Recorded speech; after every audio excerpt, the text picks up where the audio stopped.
सबैलाई नमस्कार। म प्रदीप खतिवडा आज मिति 2078 साल जेठ 26 गते नयाँ टपिकका साथ उपस्थित भएको छु।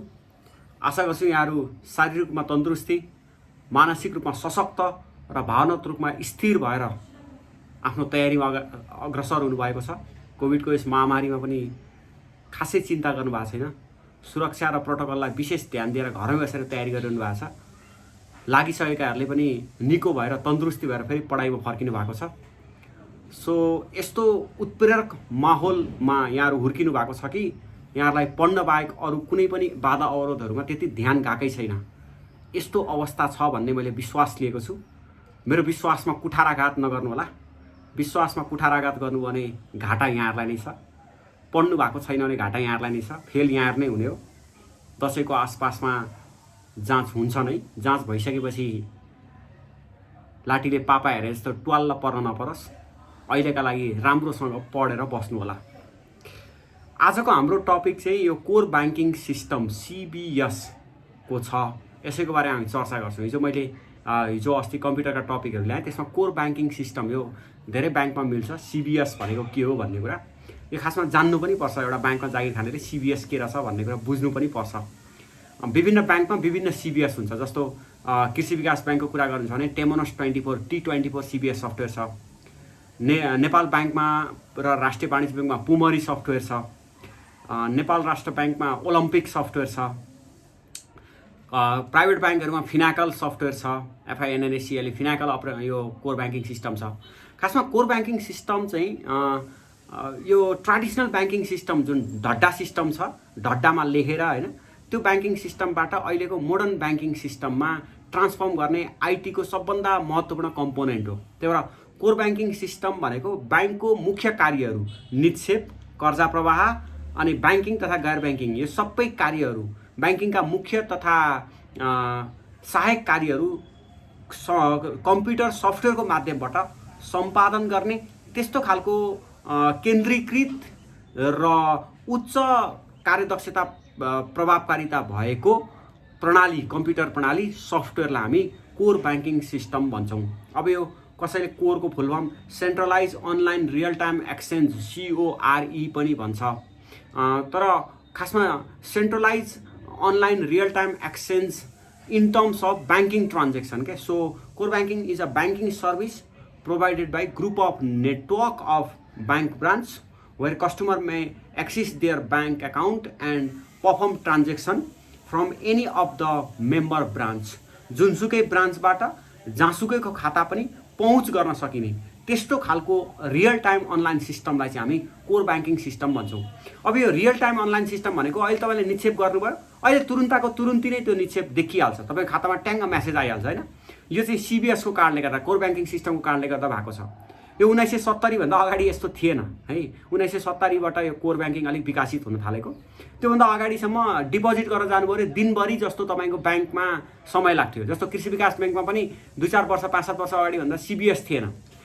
नेपाल ब्याङ्क लिमिटेडमा पनि 58-59 सालसम्म CBS थिएन। त्यहाँ जस्तो राष्ट्रिय वाणिज्य ब्याङ्कको पनि कम्प्युटर सिस्टम थिएन। त्यतिखेर दिनभरि जस्तो डिपोजिट गर्नु पर्यो भने 4-5 घन्टा लाइनमा बस्ने, अनि त्यहाँ ढड्डामा लेख्ने, कता कता झ्यालमा गएर चाहिँ लेख्नुपर्ने, पासबुकमा गएर लेख्नुपर्ने यस्तो सिस्टम थियो। अब अहिले तपाईँ पैसा दिएर काउन्टरलाई बुझाउनुहुन्छ, काउन्टरलाई पैसा दिएर तपाईँ ढोकाबाट बाहिर निस्किनुभन्दा अगाडि नै म्यासेज ट्याङ्ग बजिहाल्छ। यो चाहिँ कोर ब्याङ्किङ सिस्टमको कारणले गर्दा। So core banking system can be known as the centralize online real time online banking system which can perform deposit, lending and other core and non-core banking function है।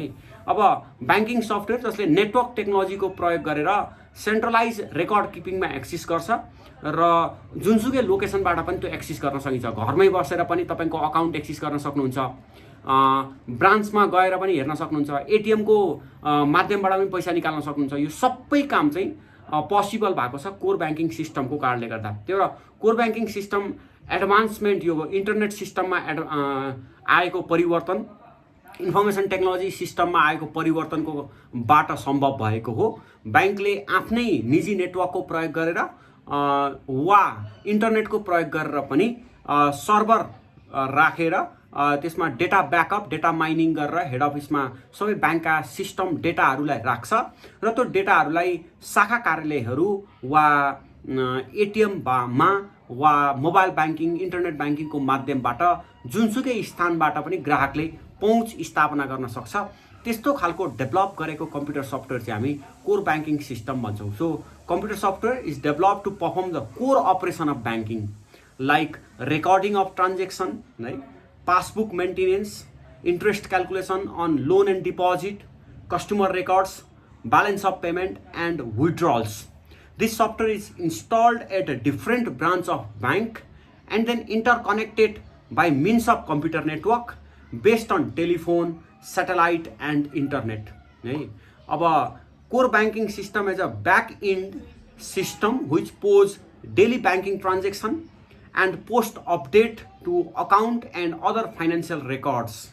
Core banking system typically includes deposit, loan and credit processing capacity with interface to general ledger system and reporting tools.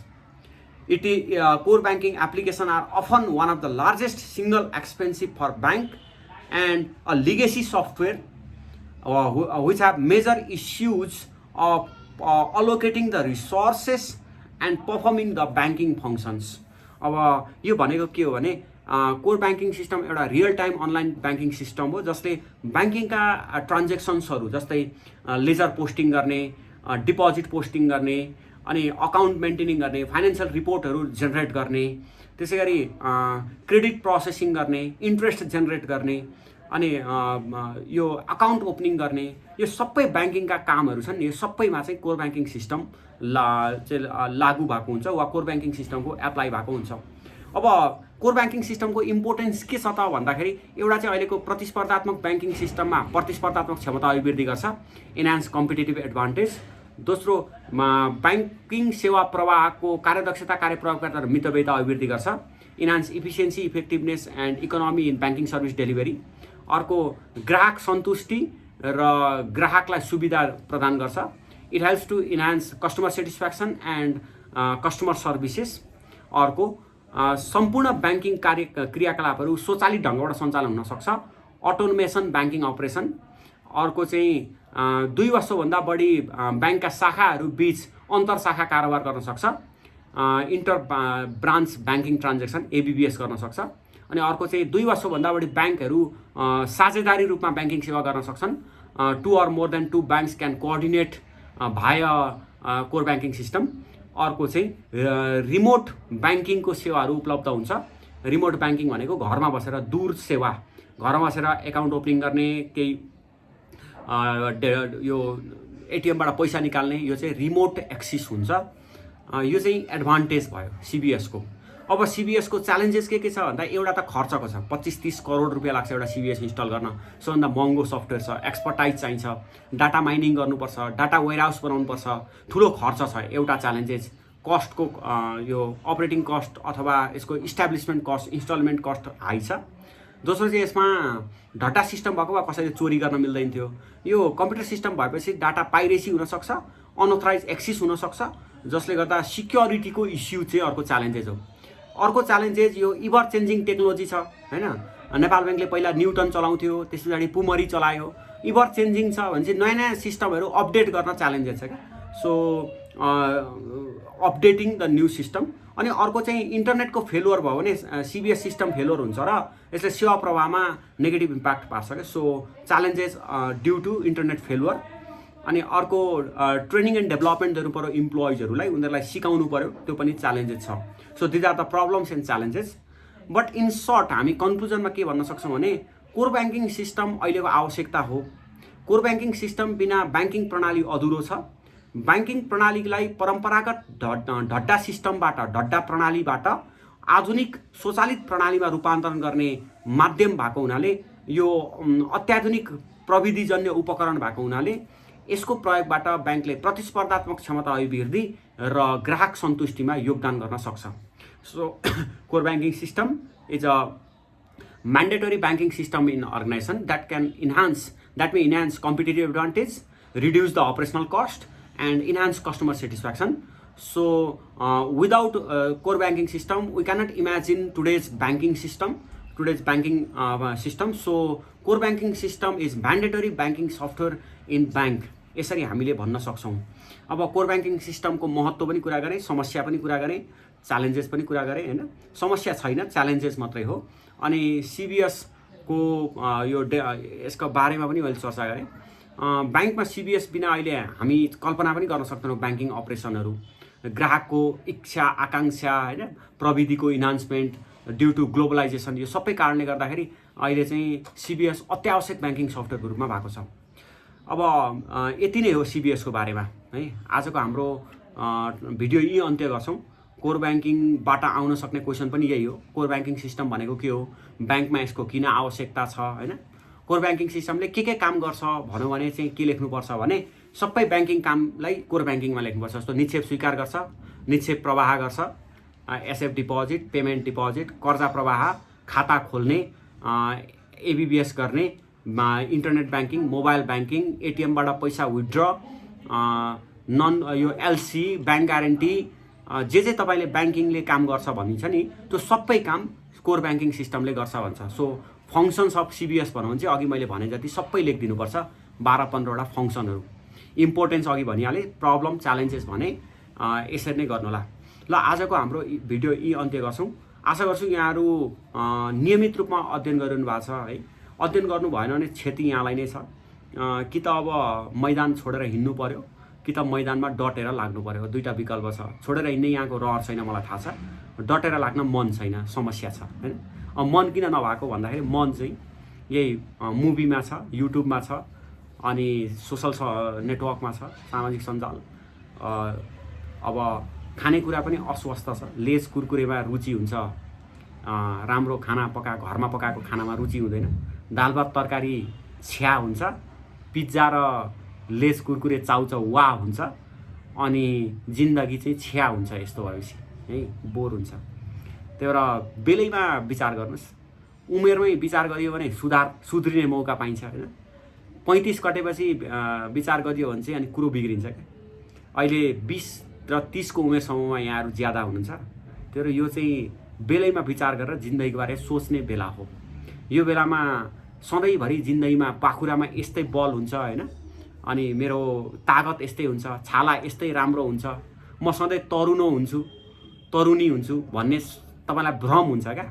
त्यो भ्रम बिस्तारै मेटिँदै जान्छ। मेटिसकेपछि छाँगा एउटा खसे जस्तो हुन्छ। जिन्दगी त टाइम त गुज्रिसकेको हुन्छ। सो बेलैमा विचार गर्नुहोस् यस्ता कुराहरू। ब्याड ह्याबिट छन् भने हटाउँदै लानुहोस् होइन। कुन चाहिँ ह्याबिटले तपाईँलाई असर गरिरहेछ र कुन चाहिँ ह्याबिट तपाईँले हटाउन नसक्ने हो, यो त हुँदैन। संसारमा तपाईँले गराउन सक्ने काम केही पनि छैन क्या। सबै काम गर्न सक्नुहुन्छ। तपाईँ इच्छा शक्ति र भित्री आन्तरिक जोस जाँगर चाहिँ ल्याउनुपर्छ। आफूले आफूलाई चिन्नुपर्छ। आफूले आफूलाई आफ्नो कुन क्वालिटीको मान्छे हो, कस्तो खालको मेरो ब्रेन फङ्सनिङ भइरहेछ, त्यो कुराहरू चिन्तन गर्न सक्नुपर्छ। सबैले सबै कुरा सुधार गर्न सक्छ। सुधारको लागि इच्छा शक्ति चाहिन्छ। ल यति नै गरौँ आजलाई।